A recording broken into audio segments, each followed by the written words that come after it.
Good evening বন্ধুরা, আজকে আমরা আপনাদের সাথে কথা বলবো ইম্পর্টেন্স অফ দ্য কালারফুল মিল। আমাদের প্রত্যেক দিনের ডায়েটে কেন কালারফুল মিল ইনটেক করা উচিত। কালারফুল মিল এই জন্য ইনটেক করা উচিত কারণ তার মধ্যে আপনার প্রোটিন, ভিটামিন, মিনারেলস অ্যান্ড অনেক রকমের অ্যান্টিঅক্সিডেন্ট থাকে, যেটা আমাদের আই হেলথ, আমাদের চোখের জন্য, আমাদের স্কিন, হেয়ার সব কিছুতে হেল্প করে। যেমন আপনি যদি গ্রিন কিছু ভেজিটেবল ইনটেক করছেন, গ্রিন শাক সবজি বা এরকম কোনো ভেজিটেবল, সেটা আপনার বডি ডিটক্সিফিকেশনে হেল্প করে। আপনি যদি রেড কোনো ফুড ইনটেক করছেন আপনার ডেইলি ডায়েটে, সেটা আপনার কি হয় যে আপনার হার্ট ডিজিজ বা এরকম যদি হেলথ কোনো হ্যাজার্ড থাকে সেটা আপনাতে হেল্প করে। আপনি যদি অরেঞ্জ কোনো ফুড ইনটেক করছেন আপনার ডেইলি ডায়েটে, সেটা আপনার চোখের কোনো যদি প্রবলেম থাকছে বা আপনার যদি স্কিনের কোনো প্রবলেম থাকে, অনেক সময় হয় হেয়ারেরও কোনো প্রবলেম থাকে, সেটাতেও আপনাদের কিন্তু হেল্প করছে। তাহলে কিন্তু বন্ধুরা আমাদের প্রত্যেক দিনের ডায়েটে সমস্ত রকমের কালারফুল ফুড ইনটেক করা উচিত, যেটা আমাদের চোখ, স্কিন, হেয়ার এবং আমাদের শরীর স্বাস্থ্যকেও ভালো লাগবে। তার সাথে আপনি যদি গ্রিন ভেজিটেবলের সাথে আপনি যদি কিছু গ্রিন স্মুদি ইনটেক করেন প্রত্যেক দিনের ডায়েটে,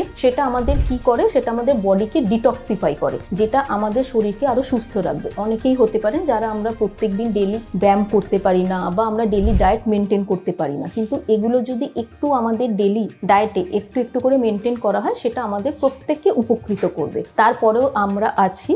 আপনাদের যদি কোনো রকমের শারীরিক কোনো সমস্যা থাকে বা আপনাদের স্কিনের বা হেয়ারের কোনো প্রবলেম থাকে, আমাদের ক্লিনিকে আপনারা আসুন, ভিজিট করুন। এখানে আপনারা সমস্ত কিছু সমস্যার সমাধান পাবেন। Thank you so much for watching.